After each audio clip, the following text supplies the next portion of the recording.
Dear students, respected teachers and friends, Assalamu alaikum. Students, this is the lecture series of FSC Part 2 Mathematics, and we will discuss a very important lecture, integration by parts.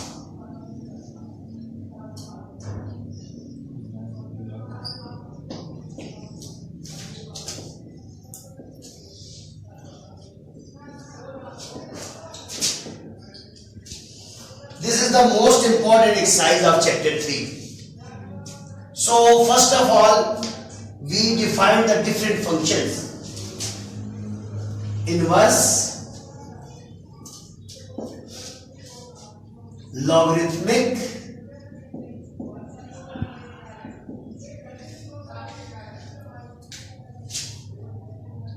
we denote inverse function with I, logarithmic function with L, algebraic function,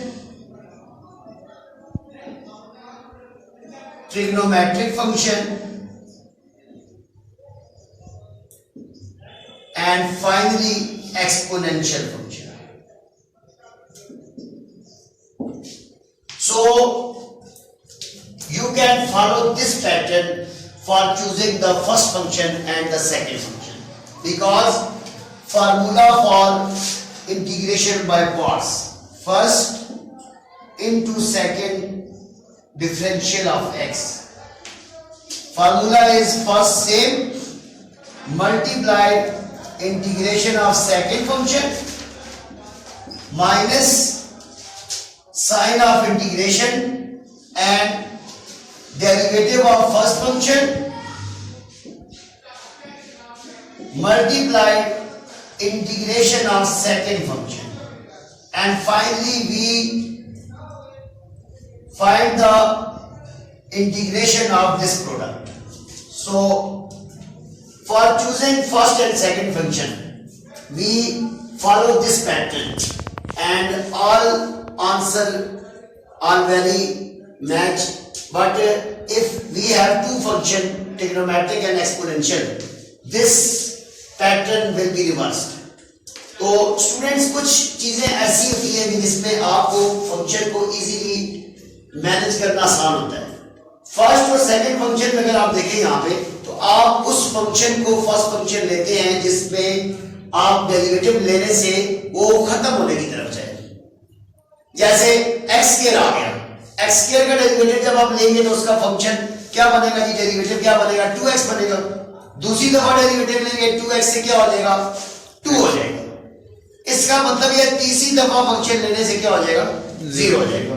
तीसरी दफा 0 क्यों होगा, ये कौन बताएगा, anyone? Constant का derivative 0 होता है जी, क्योंकि कांस्टेंट का डेरिवेटिव क्या होता है, 0 होता है. ठीक हो गया. तो हमने इस अब स्टूडेंट को आप ये आइडिया भी दे सकते हैं कि आपने दोनों फंक्शन जो गिवन है उनमें से किसको फर्स्ट रखना है, किसको सेकंड रखना है. कुछ एग्जांपल देखते हैं. For example x sin x, ये दो तीन फंक्शन में इधर लिख रहा हूं, आपने मुझे बताना है फर्स्ट कौन सा रखेंगे और सेकंड कौन सा रखेंगे. आज ये क्लास है इंट्रोडक्टरी क्लास, इसकी एक्सरसाइज की तरफ हम अपने नेक्स्ट लेक्चर में आएंगे. आज मैं इसकी बेसिक चीजें आपको बता रहा हूं क्योंकि ये बहुत ही इंपॉर्टेंट एक्सरसाइज है. इससे लॉन्ग क्वेश्चन भी आता है और शॉर्ट क्वेश्चन भी आता है. ठीक है. दूसरा जो टॉपिक है वो दूसरा आप ये कर लेंगे, x into sin inverse of x, and third one is sin the ex sin x. अच्छा, सबसे पहले मैं ये बताइए आप दोनों की खास तौर पे कि x और sin x में डेरिवेटिव लेने से कौन सा फंक्शन खत्म होगा, x खत्म होगा. क्यों? x का डेरिवेटिव क्या होता है, 1. एक दफा डेरिवेटिव लिया वो 1 हो गया, दूसरी दफा डेरिवेटिव लूंगा खत्म हो जाएगा. इस मीन के इसको मैं फर्स्ट फंक्शन लूंगा और इसको सेकंड फंक्शन लूंगा. अब मैं रूल्स की तरफ आता हूं. क्या ये मैच होते हैं? वाकई फर्स्ट है. देखें, x होता है अलजेब्रिक, sin होता है ट्रिग्नोमेट्रिक. तो जो तरतीब मैंने लिखी हुई है, अलजेब्रिक पहले आता है, ट्रिग्नोमेट्रिक बाद में आता है. इस मीन ये फॉलो करेंगे इसको. ठीक है ना. अगली चीज देखते हैं, x into sin inverse of x. Inverse. अब यहाँ पे भी आप बच्चा कह सकता है जी सर, यहाँ पे स्टूडेंट पूछ सकता है ये भी तो एक्स है, ये भी तो खत्म हो रहे हैं, तो आप इनवर्स क्यों ले रहे हैं फर्स्ट फंक्शन? तो इसका रीजन ये है कि इनवर्स की इंटीग्रेशन नहीं पॉसिबल होती, उसको आपने कोई ना कोई सहारा लेना पड़ता है आपको, बाय पार्ट्स या किसी और तरह। डायरेक्ट इंटीग्रेशन आप उसकी नहीं कर सकते। तो वैसे भी रूल के मुताबिक भी देखें, अगर इनवर्स फंक्शन आएगा तो आपने लाजमी उसको फर्स्ट फंक्शन रखना है, ठीक है। तो इसमें ये होगा फर्स्ट और ये होगा सेकंड। अब मैंने आपको लास्ट में जो चीज बताई है कि अगर आपके पास अलजबरे को ट्रिग्नोमेट्रिक दोनों आते हैं तो ये आप रिवर्स करें। कुछ जो बुक्स हैं हायर स्टडीज में जब आप लोग जाएंगे तो देखेंगे कई बुक्स में आपको ये एज इट इज फॉलो करता हुआ पैटर्न नजर आएगा। अगर मैं ट्रिग्नोमेट्रिक को फर्स्ट रख लूं, एक्सपोनेंशियल को सेकंड रख लूं, आंसर फिर भी आएगा, लेकिन बुक से मैच नहीं होगा। जो आपकी टेक्स्ट बुक है उसमें उसने क्या किया हुआ है, जब भी अलजेब्रिक और एक्सपोनेंशियल आते हैं उसने इसको रिवर्स किया हुआ है। उसने एक्सपोनेंशियल को फर्स्ट फंक्शन लिया है और अलजेब्रिक को सेकंड लिया है। एक ये चीज होगी। उसके बाद जब भी इस तरह का क्वेश्चन आएगा तो आप स्टार्ट में इसको एक नाम दे के चलेंगे, आई। क्यों? ये दोनों फंक्शन ऐसे हैं जो डेरिवेटिव लेने से खत्म नहीं होते। जब खत्म नहीं होंगे, देखो साइन एक्स का एक दफा डेरिवेटिव लूंगा क्या बनेगा, कॉस, दूसरी दफा लूंगा साइन, वापस जब वो वापस बनेगा हम उसकी जगह ये आई लिख देंगे, बस मतलब हमारा काम खत्म हो गया, ठीक है। तो एक सिंपल सा क्वेश्चन करके एक क्वेश्चन आज बता देता हूँ आपको, फिर इंशाल्लाह नेक्स्ट लेक्चर में हम इसके दूसरे क्वेश्चन की तरफ आएंगे। देखिए ये पहले क्वेश्चन को सॉल्व कर लेते हैं, x sin x dx। अब इसके मुताबिक मुझे पता है साइन को खत्म नहीं होना, तो मैं इसको फर्स्ट फंक्शन ले देता हूँ। रूल के मुताबिक भी पहले अलजेब्रिक आ रहा है तो फार्मूला इंटीग्रेशन का यूज करें। मैं इधर वैल्यूज पुट करने लगा हूं। देखिए जी, फर्स्ट आ गया जी x, सेकंड आ गया sin x dx। तो क्या आएगा जी, फर्स्ट को इसी तरह लिखा रहने दें, इंटीग्रेशन ऑफ sin x हो गया minus derivative of first into integration of sin x whole dx। अब आप इसको सॉल्व कर लें। देखिए x जी, आप बताएं इंटीग्रेशन ऑफ sin x क्या होती है? cos x होती है sin x की इंटीग्रेशन। क्यों जी, ये ठीक बता रहे हैं, cos x होती है सर इंटीग्रेशन नहीं, सिर्फ साइन का फर्क है, होता cos ही है लेकिन माइनस का होता है, ठीक है।